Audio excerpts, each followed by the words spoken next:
Welcome back to the Man Cave, everybody. I'm Kimmy B. And Lenny. And this is episode 60 of the ManTFup podcast. Thank you guys for tuning in. Remember to like, subscribe, share, and follow. We are on absolutely all streaming platforms, and we are on all social media. Love your comments. Love when you guys engage. I think today's going to be an interesting conversation. A lot of times what we talk about comes off of trending topics on social media, things we see in the headlines, things that are happening here in the state of Florida. And recently, there's been a lot of hype around the Amish community, how healthy they are, the low autism rates amongst them. Our good friend Grant Cardone posted a very interesting meme on his Instagram account, just kind of talking about vaccination rates in the early 80s versus vaccination rates in 2023. Or I shouldn't even say rates. I should say how many vaccines were available. And of course, there's a lot of interesting conversation happening on all sides of the argument. I'm not going to say both, like there's only two, because there are not only two sides. You know what I mean? There's a lot of different perspectives. There's anti-vax, there's vax, there's some vax. There's... Yep. But Len, as a person who actually, has a business in the healthcare industry, you feel pretty passionately about this particular topic, at least you did when I first met you, as far as, the COVID vaccine, how much time we should allot, doing testing groups, trying to figure out what the long-term or adverse effects are going to be of particular vaccines, especially the new ones coming to market, things that we definitely had some interesting conversations about. Yeah. When you see the convo that we were talking about, Grant posting, I'm going to give you the exact number so I don't misquote anyone. It was, of course, now my phone's not going to update. 1 in 10,000, 1 in 36. Oh, no, yeah. In 1983, 10 vaccines. This is the CDC schedule. 1983, 10 vaccines. 2013, 32 vaccines. 2018, 74 vaccines. Autism rates in 1983, 1 in 10,000. In 2013, 1 in 88. In 2018, 1 in 36. Mm-hmm. Yeah, they've done a lot of studies on vaccines and claim that there's no correlation between the vaccines and autism. Mm-hmm.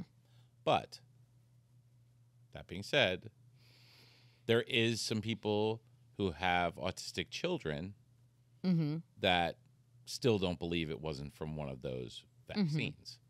Because, it's because of the onset. They have a perfectly normal child at, a year and a half old. They give them a vaccine, and at 2 years old, they're now autistic. So they make that correlation.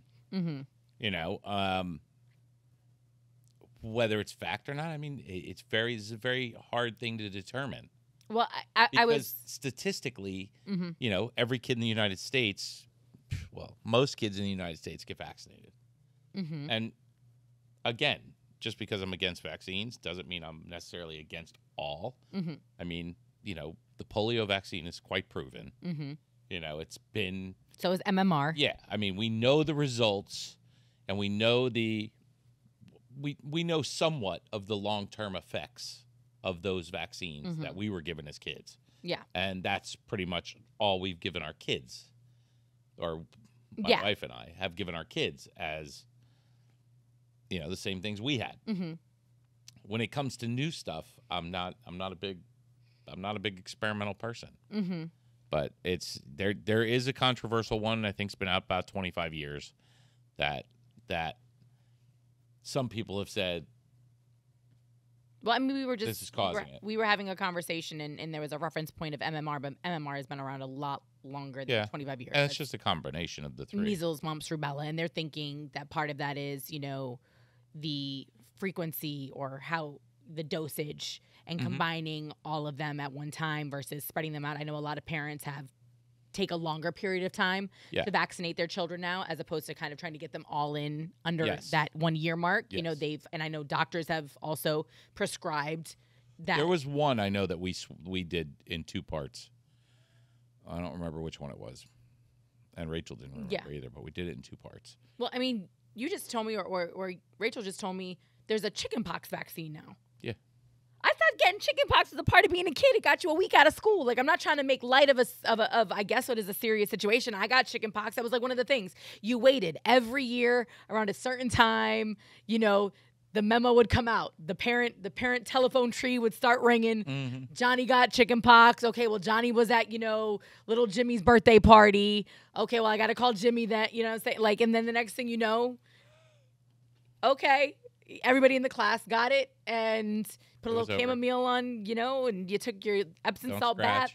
And yeah, we got to school. I had it, I still got a couple like pox scars, but I was pretty good. So to have a vaccine, and I don't remember chickenpox being deadly in the way that, or crippling in the way that a polio or an MMR was. Mm-hmm. To me, it sounds more like, okay, we have the science so we can make this thing and make life more convenient for parents and for, school communities. And I get it. There are some kids that have, suppressed immune systems that I'm sure are more high risk. You know what I'm saying? If they can track something like this, again, part of going to public school. Not that I have a problem, because I'm not a scientist. I'm not a doctor. I'm very good at owning what I do and do not know. I just look at certain vaccines that were given to multiple generations of people without this causation and correlation. You know what I mean? We had, like you said, you gave your kids the same ones that you and your friends had. I will not deny the astronomical number of autism diagnosis, especially in this country, right? We have the numbers on it. So clearly something is happening. I do know just historically, as we get more information, things become more easily identifiable. The more people talk about things, the more research is done, when it becomes important and pressing to large numbers of parents in particular, you start to see dollars getting funneled into scientific communities to figure out what's going on here. So I think part of it, honestly, is the fact that there's just more interest in autism, in the degrees of the spectrum, what that looks like, how you can properly diagnose individuals. You know what I'm saying? What are the courses of treatment? I think we've probably had folks, that in 2023 would have been diagnosed as being autistic, like, I don't know, maybe Beethoven. There's so many ridiculously high-functioning, brilliant, genius individuals that are on the spectrum. Like the 12-year-old who just graduated with 5 degrees? Well, yeah, I mean, are they autistic? Do we know this for a fact? I don't think he's autistic. But I'm just saying, like, there's Asperger, right? Like, yeah. we have people that are incredibly astute, brilliant minds that have Asperger's syndrome, which is, again, it's like an emotional, mental, like communicative, quote unquote disability, I guess, for lack of a better term. I think vaccines should be voted on. You think vaccines should be voted on? Well, I think if it's going to be mandatory, I think the science really needs to be cut and dry. And you touched on foods before, which... Well, that's a whole other part of this conversation, but yeah. Yeah, but I mean, it's part of it because they vaccinate animals against... Yeah, they also pump animals full of antibiotics and of hormones. We spray it goes to the cause of... We spray everything with pesticides. A chicken 40 years ago a chicken breast used to be the size of my palm. It's now the size of, your foot. My head. Like, that's what a chicken breast is. We're seeing it play out in real time, the effects of these things. And if you think for a moment, there's a saying, you are what you eat. And it's probably the truest saying on planet Earth. But I think we laugh it off sometimes and we attribute it to, fast food and being a little overweight. And it's like, no. Everything that goes inside of you impacts the way your body functions beyond how you physically appear. Like, it impacts your cells. You're looking at, autism's not the only thing skyrocketing in this country. Heart disease, cancer, diabetes. Obesity. When we start talking about causation and correlation, I think there's a much bigger conversation that should be had here. Also, I love the people that point out the fact that we all have relatives somewhere in our lineage that lived to be 100 and whatever, drank a pint of scotch or, a pint of whiskey, smoked a pack of cigarettes a day, but they did it in the 1920s, the 1930s, the 1940s before all of these chemically engineered products. Even in the tobacco and cigarettes, I'm not sitting here co-signing smoking. I think it's horrible. But what makes it horrible? It's not necessarily the tobacco leaf. It's all the other shit that they're putting in it to make it addictive, right? Then in 2023, you add on top of that the pesticides that they spray on top of the tobacco leaves, right, to make sure that insects don't eat their crop. Now it's just a smorgasbord of shit that you're consuming directly, into your lungs. And it makes perfect sense why it causes cancer, right? When you tar, fiberglass, pesticides, chemicals, it's no longer just a leaf. Yep. We were discussing before we started the podcast, I read an incredible book by a man named Michael Pollard. He's written multiple books. And a lot of them are just on the food industry and how it, is so intertwined with government and lobbies and things like that. I think sugar is the only condiment that's actually got a lobby on Capitol Hill. It's big sugar, baby. You know what I'm saying? It's a big part of our state, too. Of course. The power of the dairy industry, the power of the poultry industry, the power of the pork industry, the meat industry in this country. Food in general. It's frightening, but I would like to have a bigger conversation as opposed to just taking. I don't want to call it like a chip shot. I don't want to call it, the easy way out, because when we're talking about kids, nothing is easy about the conversation, but it's a much larger scope, because at the end of the day, I think it's easy to point the finger at big pharma, at the government, vaccination, and it's less comfortable to point it back at ourselves and go, okay, but I don't want to give up my sugary, processed, horrible, bad for me foods. Well, there's this flip side to that. They've made it so that if you're in a certain socioeconomic level, you can't afford to eat. Well, and also you have food deserts. Yeah, you can't. You can see that right here in South Florida. East of 95, if you drive Biscayne Boulevard through Miami-Dade, obviously, what does it become? Federal in Fort Lauderdale.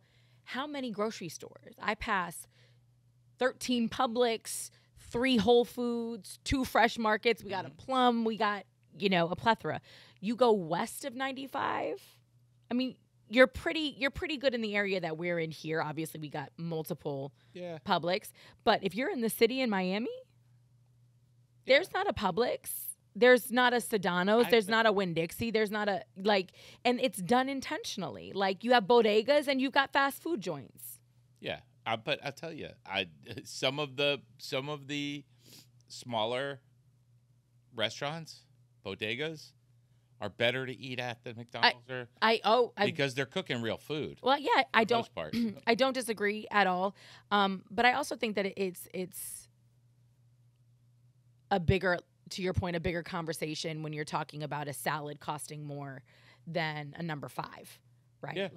Or when you're talking about trying to buy organic, right? Yeah, meat that doesn't have antibiotics and steroids. Hormone-free, grass-fed, whatever. And the price differential is monumental. Even fruit. The price of buying fresh fruit that could go bad in 2 days versus buying canned fruit in syrup, corn syrup, right? That's going to last your kid a month. Yeah. You know what I mean? If you just throw it in the pantry or they get their little fruit cups out or whatever. We talk about corn syrup. It's scary, again, to go back to Michael Pollard's book. Read the ingredients on the boxes and the packaging of your foods. There was a time when nothing you ate would have had more than 5 to 7 ingredients, and you could pronounce every single one of them, right? And it wasn't red number 9, it wasn't blue 32, it wasn't yellow dye. The first ingredients in, I would say, probably 80% of the foods, especially in the middle shelves of the grocery store, high fructose corn syrup. High fructose corn syrup. It's in everything. I went through Publix one day myself, personally, and picked up just random stuff. Bread. Why is high fructose corn syrup in bread? You know, I think it stems back to, this goes back to like the 30s, the Dust Bowl, when the soil couldn't grow anything but corn, and they did stuff, and we didn't rotate our crops properly. Yeah, they produced a lot of corn, which predominantly has no nutritional value at all. Mm-hmm. They should have pushed it as fuel instead of food. Mm-hmm. No, ethanol would be a much better thing than gas. But they had to do something with all this corn, and they came up with all these derivatives of what to do with it. Mm-hmm. And they turned it into a sweetener. They turned it into this. They turned it into that. Well, it also prolongs. I mean, I don't know if high fructose corn syrup does, but a lot of the preservatives that we've started adding into food help things last longer. Mm-hmm. Part of the milling process, you know, if you left too much of the actual, grain in the process, why everything in this country is refined white sugar. Like rice is not white naturally. You know what I'm saying? Bread, grain is not white. Doesn't look like a loaf of Wonder Bread. That is all refined sugars, refined carbs.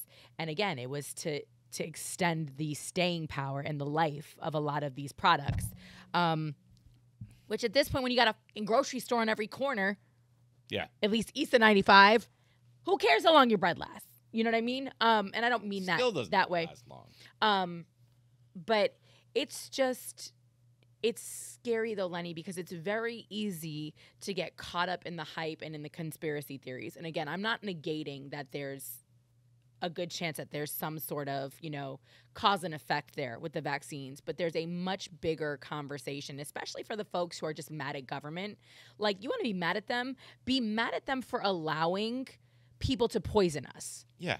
Oh, that's absolutely. Be mad at them for allowing the pesticides. Like Nestor and I were discussing it. There are 1,600 substances that are banned in the EU from being able to be put in everything from your food to your cosmetics to your cleaning products. Do you know how many we have in this country? Did I say 8 or 9? 9.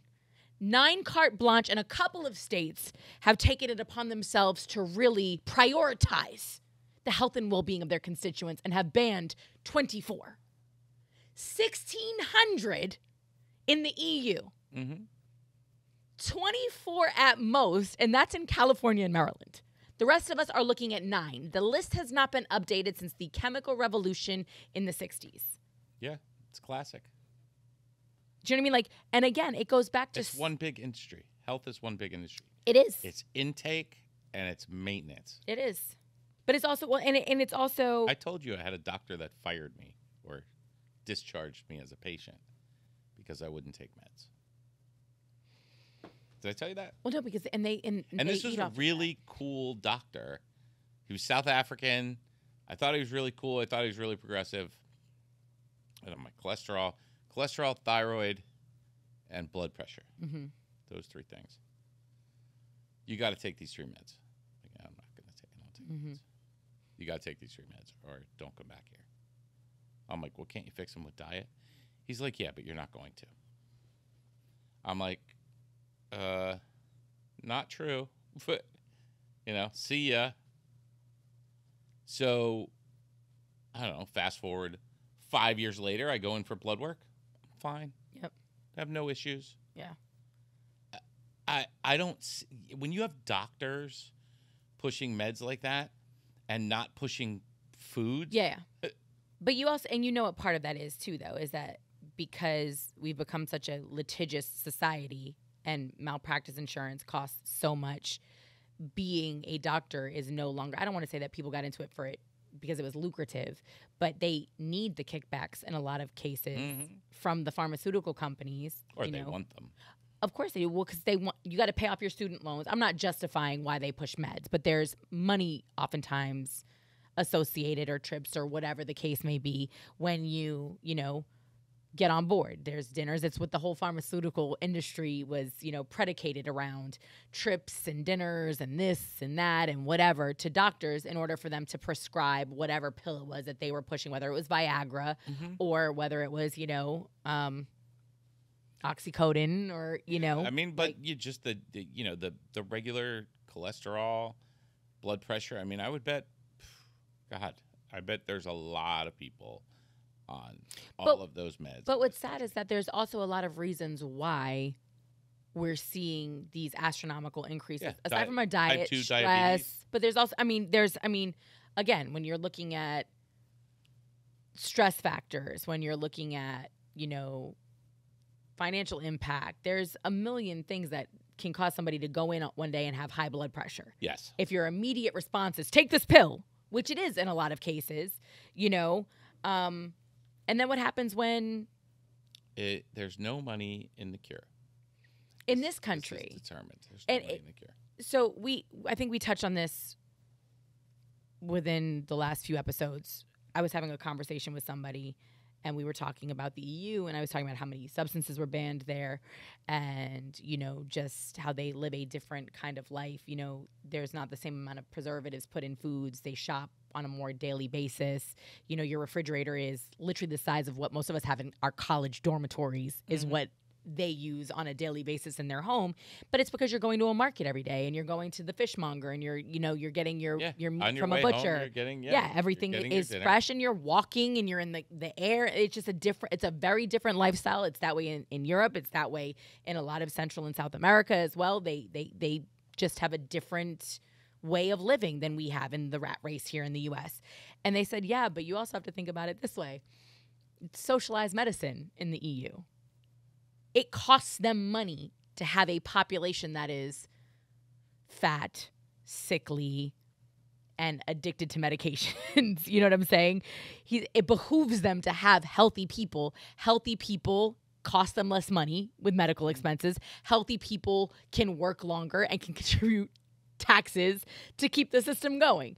I'm not sitting here saying that I'm a socialist. I'm not, but I was like, oh my God, I don't want to say ding, ding, ding, ding, ding. So it's clearly, from a financial standpoint, a benefit to them to be researching, the products being used in the things that people are consuming. And again, putting on their body. If you go back in history, late 1800s, early 1900s, a lot of home remedies. A pharmacist used to be someone you went to get something to cure an ailment. Mm-hmm. And, in the late 1800s, early 1900s, you'd walk to the pharmacy, you'd go in, you'd tell the pharmacist, hey, when I pee, it's like a flamethrower, and he would mix something up for you. And interesting choice. He would mix something up for you, and you would take it, and what? What? I don't know what else to say. And you'd cure. It'd be a cure. Mm-hmm. So I don't know if you've seen the whole thing about how Rockefeller hijacked the healthcare industry, because to produce pharmaceuticals, you would use oil, a derivative of oil. Great. To produce pharmaceuticals. And in the 20s and 30s, they started banning all of the home remedies or remedies that were used for a long time, and calling them hocus pocus and this and that. And, Rockefeller funded a lot of the medical schools based on this way of treating ailments. He planted the seed for the pharmaceutical industry. So if you look at that and why it was done and how it was done, and that doctors had to do this way from the beginning, it's no strange thing that doctors still feel like they have to do that. But there's another component to it, because in order to sell all this medication, you have to have a sick population. They're exactly the opposite of the EU. EU. Yeah. Exactly the opposite. No, I mean, because it's private. It always, blew my mind that we could create penicillin at a time when we didn't have nearly the amount of technology, right? Or science that we have now, but we can't cure cancer, something that we've been dumping billions of dollars into researching now for decades. We can cause it, though. And not only that, we can also keep you alive, like you said. We can get you just healthy enough where you need to take this medication, right? You're in remission. You might get it back. We don't know. You'll have another round of chemo. We can extend your life. You got to take this medication. $97,000. You know, somebody's footing the bill. It's like it's a whole, like you said, they're keeping their people healthy so that they have lower costs on healthcare. We're the opposite.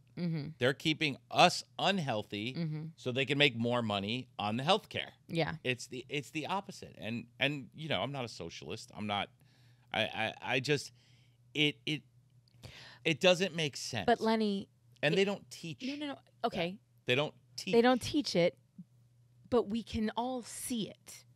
And again, it goes back to financial literacy. We were talking about this in the last episode. You know, you having this, you know, assertion that, well, people should just figure it out at this point. I mean, you know, so I'm going to look at it and say kind of the same thing when it comes to this, because, you know, when you're talking about what you eat, we saw how our grandparents and our, you know what I mean? Like how people lived it. Again, it hasn't been that long. We've done a lot of damage in a very short amount of time to the human body. My grandmother was born in 1900. I think she died in 94. I was telling my daughter yesterday. When was your grandmother born? 1900. Like on the dot? Yeah.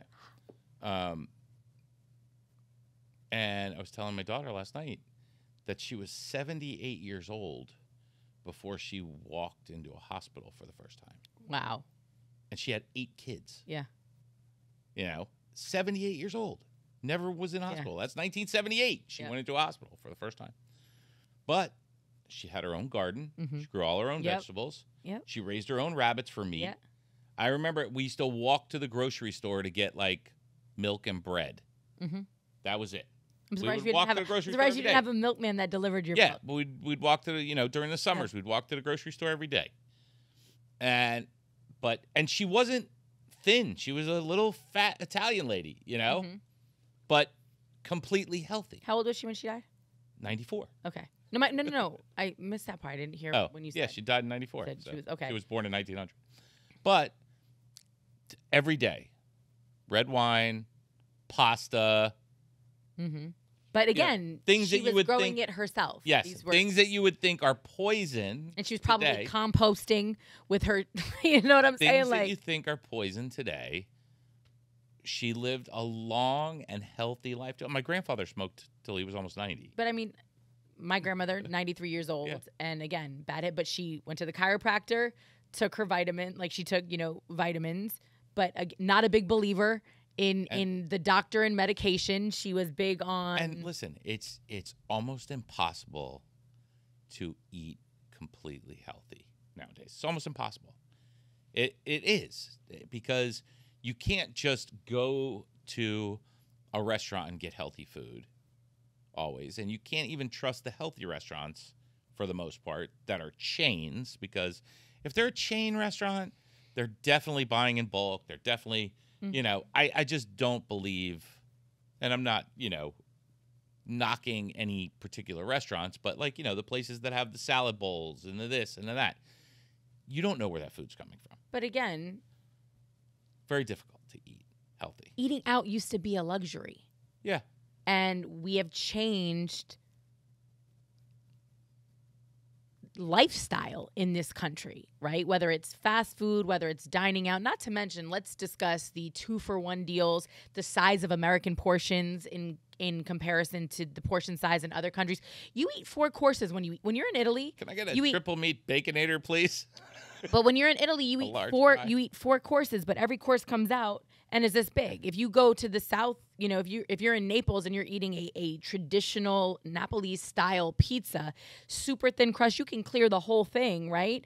But it's so healthy. Everything is so fresh. Depending on where you're at in that country, you know, the cuisine will change dramatically based on what they have available, because they don't fly shit in. They're not flying in Alaskan king crab leg unless you're staying at a Four Seasons or something crazy. They're using what they have around them. That's just how a lot of people in European countries eat. And again, people will say it all the time. I went to Europe on vacation and I ate the most I've ever eaten and I actually like lost weight. And it's like, yeah, because you're walking, it's fresh, it's not laden with preservatives and all these other crazy things that, you know, we allow in this country. Body cannot process. Well, and that's even the other thing. You're starting to see the conversation about aspartame come up again. I don't know if you've been paying attention. We've known that since Tab. You remember when Tab was like popping in what, the 70s and the 80s? And then it was like, it causes cancer. Like, we've known this for a long time, guys. You're not figuring out anything new. And they're talking about artificial sweeteners. Your body does not know what that is. It does not know how to identify it. So you think you're drinking a Diet Coke, oh, I'm saving myself calories, but you're really not, because your body can't process the shit. It doesn't know what to do with it. So you're actually confusing the shit out of your cells and your DNA. You know, there's a lot of great conversations happening on social media right now. I want to take it back to what we started this one off with, though, and I got frustrated when I started to see, you know, the memes popping up about the Amish, because they're talking about how healthy they are. They're talking about the low numbers of autism in that community, and they're correlating all of that with them not being vaxxers. And to be honest, not all Amish are anti-vax. There's actually parts of the community that definitely do get vaccines, clearly not 75 or whatever he was talking about. The basics. But let's really break down what the Amish lifestyle is.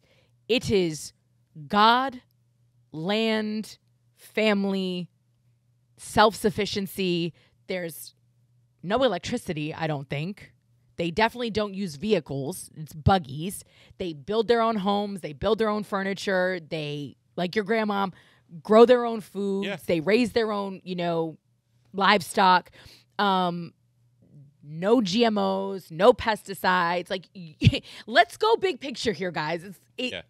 I would say the correlation to them having low autism levels is this much vaccine and this much everything else. They don't drink, they don't smoke, they don't use makeup. I bet you'd be hard pressed to find a bottle of bleach in an Amish household. I'm sure they've got vinegar, apple cider vinegar, and whatever. They make their own soap. They make everything. Do you know what I'm saying? Yeah. So, like, you're talking about, people have no idea. Just the shampoos you use, like from a female perspective, makeups. This is humongous. I had an in-depth conversation with basically the head of research at the Nova University Tumor Center. She's incredible. Her name is Dr. Jean Latimer. She came from the University of Pittsburgh. She came to South Florida in particular because of the diversity that we have here. We have so many different cultures, so many different people from so many different places. So it really helps when you're looking for test subjects. She specializes in cancer, tumors, things of that nature. They've been doing some great work, but her main point, she was like, yes, we're doing research, blah, blah. She said, please, if you use this time with me to do anything at all, it is to encourage your listeners to look into the things that they are using in and on their bodies. Cleaning products, detergents, again, cosmetics, shampoos, all of these things. And we take our bodies are incredible. But if you think about it, every time you're washing dishes, right? Your hands are in warm water, your pores are open. When it's warm, your pores open up, right? So if that detergent has chemicals in it that are carcinogens, that are cancer causing, that is getting absorbed right into your skin topically. Lotions, shampoo. You see in some communities, you know, the use of products on children's hair, whether it's relaxers, different chemicals, right?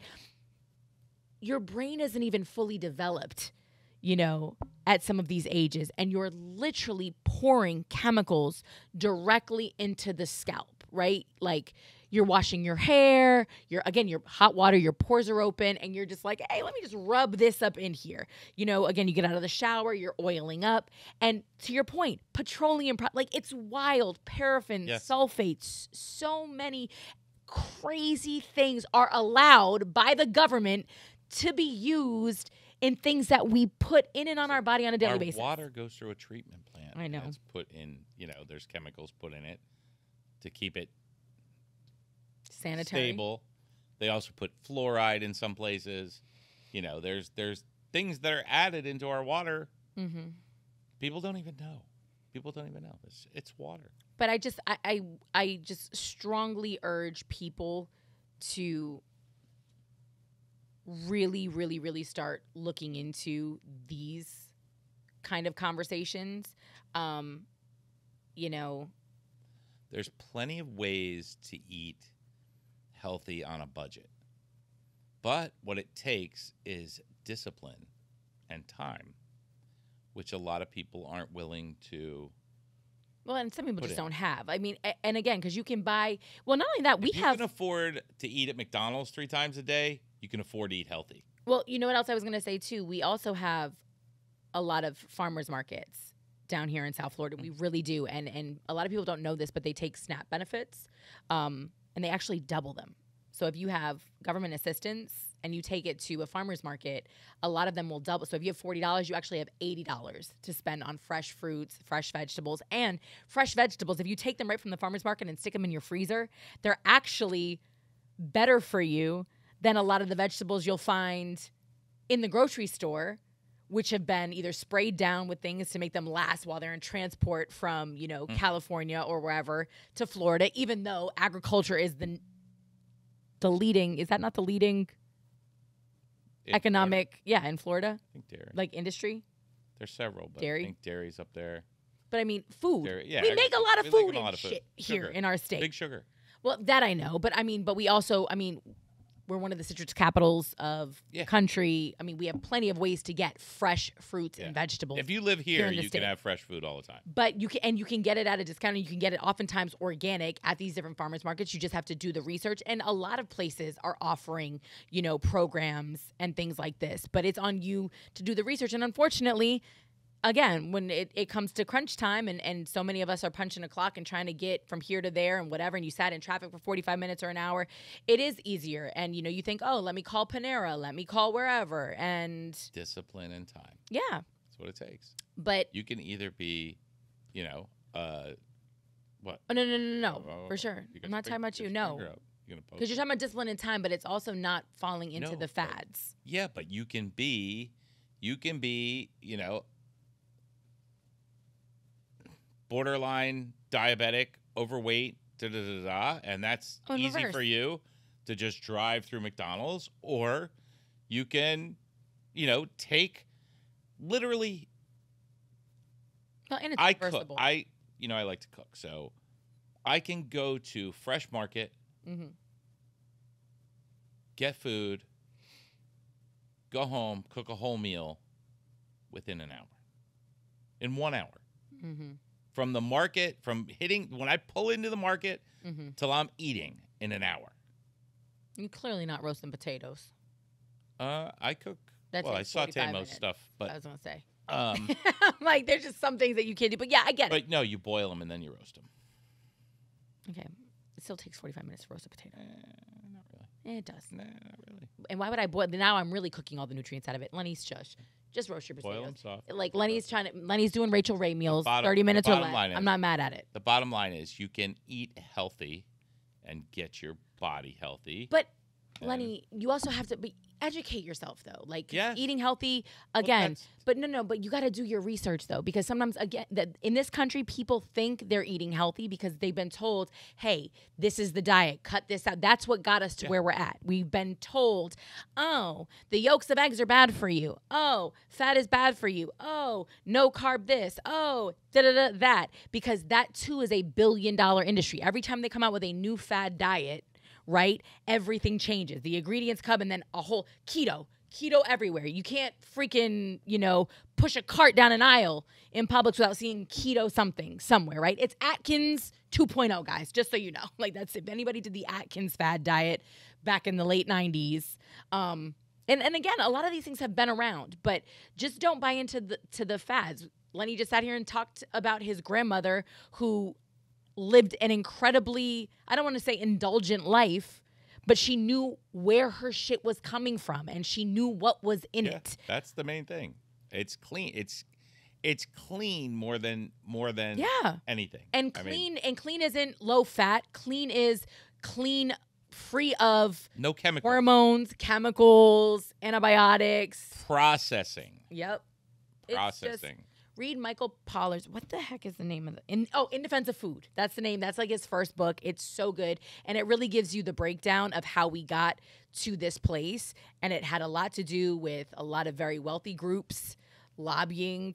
Yeah. You know, Capitol Hill. And if you don't give a shit about how we got to this place and you just want to fix it, eat things that only have one ingredient, like potatoes or carrots or well, it's to your point, it's seed oil. Like again, we're fed all of these things, and then people don't do the research, don't know how things go together. So I mean, at the end of the day, only shop in the outskirts of the facts.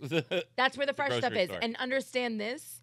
They actually pay premium dollar to put a lot of that crappy stuff right in your line of vision and in the line of vision of your children. If you notice where all the sugary cereals are, they're right where that 4-year-old hits the shelves. You know, the granola's all the way at the top, or, you know, the Wheaties all the way at the bottom, like whatever it is, the muslin or whatever it is, you know, all the way at the bottom, and Captain all that other stuff right there where the kid can grab it and drop it in the cart. Same thing with the cookies and the crackers. But yes, Len, always shop the perimeter. I love that you said that.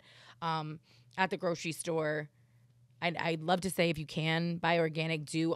Also, you have to double check, and you can't just depend on USDA. No, you have to usually look for second or third. Organic is one thing. I'm a big believer in non. You're talking about with your meats. Yeah, non-modified. No I antibiotics. eat a lot of fruits and vegetables, and the pesticides and all of that other stuff. That's a killer. Like the EWG releases its Dirty Dozen every year. Strawberries, like we have all of these incredible antioxidant rich fruits and veggies that are actually filled with poison. Unfortunately, because our government, once again, allows them to do it. So if you can find those things, again, we have plenty of places right here in our own backyard. But again, I just like to err on the side of caution. Who the hell knows? It makes me feel better, but it's also more expensive, Yeah. But if you can, especially with certain things where you're eating, if you can peel it, that's usually not cause for concern. You know what I mean? Like your orange and things like that. But if it's a strawberry, if it's anything, if it's lettuce, things that you're consuming the outer portions of it that have been hit with those poisons. They're poisons, guys. That's what they are. Roundup was the big one. And what people didn't realize was the way Roundup was chemically created, it's literally absorbed right into the plants that we eat. Like it was made to do that because basically it poisons the bugs from the inside out or whatever. And that's just horrifying. And they've known this for a long time, just like they knew about cigarettes. But it is what it is. Again, shout out to the Amish. Yeah. It takes a special person to live the way that they live, and it's incredible. If you ever get to go visit an Amish community, highly, highly recommend doing so. Not a way that I'm going to live ever in my life, but I can do some things to emulate that and hopefully, be healthier. And to Lenny's point, that's the cleanliness part of it. But it's also on us to demand accountability. We have to speak up as people. We shouldn't have to worry about being poisoned by the foods that we eat, but we're out here mad about boycott McDonald's books and it's not just McDonald's though, Len. No, boycott fast food. Watch what happens. It's not just they might change a little, but it's not just Didn't McDonald's? Which place just added a salad? McDonald's has always had a salad. No, somebody added some healthy shit recently, like some. I think it was McDonald's added some kind of healthy. Well, I mean, they used to have the best egg white McMuffin sandwich ever. It was an egg white delight that was actually made on the grill. It was so good. Yeah. But it's funny because you mentioned the FDA and that stuff earlier, and this goes back to a story probably 20 years old, but the chickens that they grow for McDonald's and stuff, if the chicken has cancer, like a cancer, all they have to do is remove that limb, and they can use the rest of the chicken. That's the rule. So. That to me is just it's bizarre. It's also in the pork industry when the pigs die, they grind them up and feed them back to the pigs. Yeah.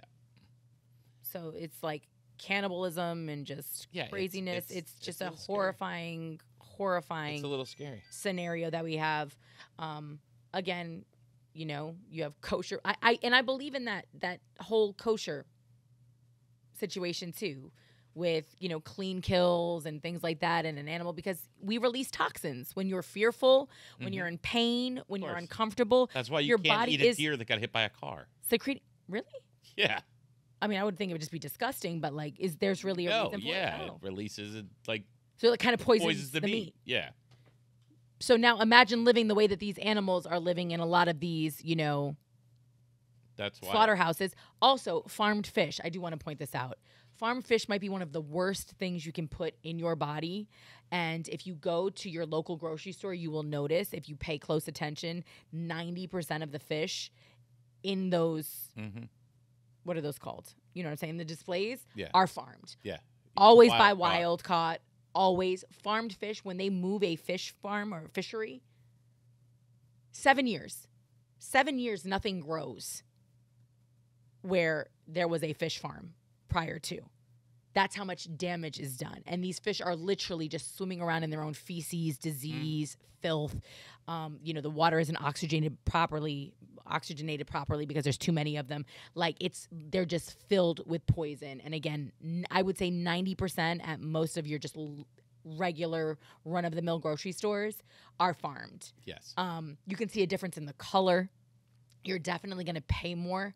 But you can also do frozen. Just do frozen wild caught. You know what I'm saying? Like, a lot of that can be a little bit cheaper. Or if you live in a coastal community.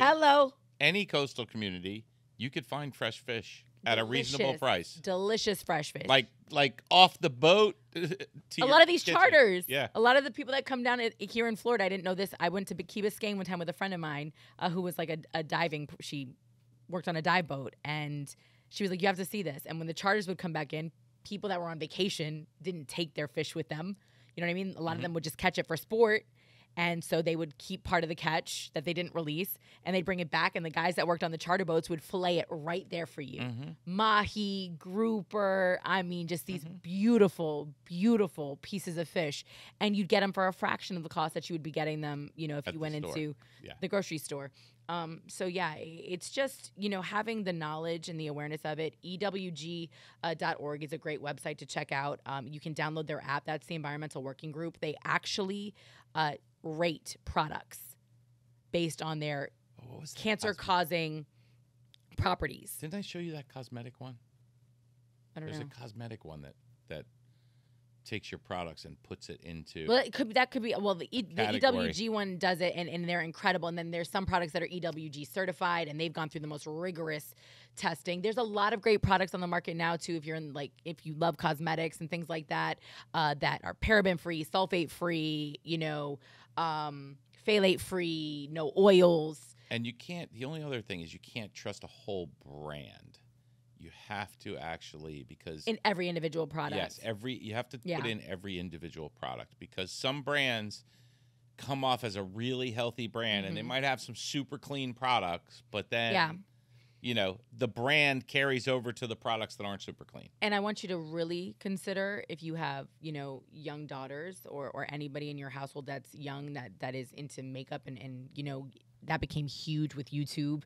You know, there were like 7-year-olds out there playing a mommy's makeup, beating their face. And by beating, I mean just like crushing it, doing incredible jobs. But if you're letting your children that have this pure, virgin, you know, untouched skin play with these products that are so chemical laden, think that's just, you're just adding years of them being, you know, subjected to these chemicals and these different toxins.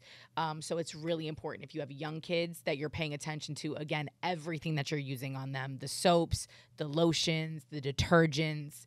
If you're letting them play with makeup or any sort of products like that, please make sure you're reading the ingredients, just because they're even more susceptible at that point. And you're just, again, adding time onto, you know, them using them. The sooner they're going to be using oil of Olay. Well, yeah, or, you know, needing a wig because they're getting cancer treatment. And also have those conversations, too, with your families. Like, it's important to talk about family history. It's important to talk about, you know, what type of if diabetes runs in the family, was it type 1 or is it type 2? You know, if you know you're at risk or your family members or, you know, again, there's just conversations. I know it's taboo to have some of these talks, but you got to do it. Again, this kind of was a PSA episode, but you and I are very this is one thing where Lenny and I don't scream at each other. Not too much. Because I think we're both pretty much on the same page when it comes to this. I think I'm a little bit more trusting of the science than Len is. As far as new vaccines go, for sure. But I definitely am more concerned. Again, I'm not out here getting vaccines, though, right? I'm not a parent. I'm not putting stuff in my kids. But, I mean, you know, the whole vaccine thing became really prevalent with the whole pandemic. So yep, and I did. That's really when it became that thing. But, again, I don't want to be experimented on, and I get that. I don't want... But you also do see the reason, but again, and you and I have had this conversation, you didn't want to be experimented on, but there was a reason why this country was even more at risk than so many others because of all of these underlying factors. It's a country of fat bastards. Yeah, everybody's obese, everybody's fucking pounding chemicals daily, and it's like, you know, you're unhealthy. If you have an unhealthy society... Yeah, fine, but that still doesn't matter. That people, forget about it. I'm not going to get off. I'm not going to get off on the vaccine. No. I mean, no. I understand what you're saying, but again, there was. I'll just give you a very simple why, and you know this. They said it does this, and it didn't. They said if you do it again, it does this, and it didn't. Okay, people who took it weren't supposed to get COVID, and they did. And if you take the boosters, you're not gonna get it. I didn't get that from the message. Everybody got it. Everybody got COVID. It's a big deal. I had it 4 fucking times. I didn't technically. You had it 4 fucking times, Len. My whole family had it 4 times. Everybody. Well, I think there's a lot of people who lost people that would disagree with your listen, I get it. With your nonchalance about it. I get it. Listen, I'm not saying it wasn't horrible. I'm not saying it wasn't there. I'm not saying it wasn't real. You know, the people who died because of underlying conditions that it exasperated. That's it. That's why the people died. It wasn't the actual COVID that killed them. It was the sickness they had dormant in their body that it brought out, for the most part. Yeah, but they would have survived if they hadn't gotten COVID at least for a few more years. I mean, I understand that, but Lenny, for somebody like me who has always, or for quite some time now, has felt this way about the foods and the things that we're putting in on our body, as soon as they started saying what the underlying factors were that would put you at risk, I literally said, oh, we're fucked. Like, I said that. As a country, I was like, oh, this is not good, because it was all the things. You're predominantly healthy, and you eat fairly healthy. Yeah. So why? But I know that as a nation, we're not. And I know that a lot of that is, yes, we all make personal choices, right? We make personal choices. I get that. But we also live in a country where our government allows us to be poisoned. I believe there's a reason why antibiotics don't work the way that they used to, why the flu has gotten worse, why certain things have gotten worse, because our bodies, we are what we eat, and we consume products that are already flush full of antibiotics. So even if you're out here going, I haven't taken an antibiotic in 10 years. Oh, yes, you have. Yeah. Because you've been eating them in your chicken and in your fucking cow and in your, your pork loin and the rest of it. So with that being said, if you don't know that in your brain, then you're out here going, oh my God, everything's, again, it's all feeding the beast. And it's important to have these conversations, because if it forces even one person to stop down and think about it, whether you want to get a vaccine or not. Like, I've never had a flu shot. I didn't get a booster when it came to COVID. I did the first thing. I did part of it. I did it for my community, right? And because I trust the science, I did. That was me. I really wasn't worried about it. But I also look at it because I also don't believe that vaccines are the sole cause of the increase in autism. I don't correlate the rise in cancer with I blame our food. Yeah. I blame our lifestyle. I blame, the pollution. There's a lot of moving pieces to this. A lot of factors. Again, it's much easier to point it at this one specific thing, though, that we have no control over because they made us do it, even with kids and school and things like that, right? Than to point the finger back at ourselves and go, okay, we really like our hot Cheetos, even though they got red, whatever. I really love a number 5 from whatever fast food joint it is, right? Like, it's easier to blame the thing that I have little to no control over than it is for me to want to really open my eyes. And on top of that, I don't think people want to think that middle America farmers are trying to kill us. No, they aren't. Do you know what I mean? So do you see what I'm saying? Like, yeah. So I think there's just there's a lot of reasons behind it. There's a lot of people making money. When we talk about the American Cancer Society, do you know who one of their biggest supporters is? the meat and poultry industry. Sure. Like, they're sponsored by KFC. KFC at one point had 7 or 8 known carcinogens in their product. The chicken you're eating causes cancer. That's what that means. I haven't eaten KFC in so long. I could go for a bucket of fucking extra crispy. Nah, bro. I like their biscuits, though. Every once in a while. Yeah, but in moderation.